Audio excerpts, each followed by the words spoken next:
Welcome to Springfield. We are delighted to have you join our community. Today, we're going to talk about how to call 911 in case of an emergency. In the United States, 911 is the emergency line for police, fire, and medical help. 911 should only be used for emergencies that involved physical injury, danger, or when someone likely needs to go to the hospital. It is not for general information or non-urgent medical needs. If you need non-emergency help or information, you can call 211 or a service like Creel Connect. These numbers can connect you with community resources or basic information. In some countries, emergency numbers might not always work, but in the United States, calling 911 will always connect you with a dispatcher. When you call, be ready to share these details in English if you can. 1. The location of your emergency.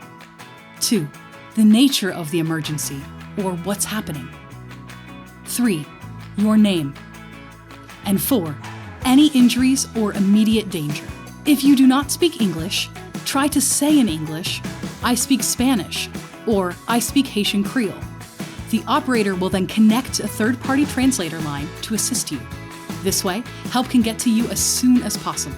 Remember, 911 is for emergencies only. For non-emergency information, call 211 or Creel Connect. Keep your household informed, make sure everyone knows when and how to call 911, and stay safe in Springfield. Thank you for watching.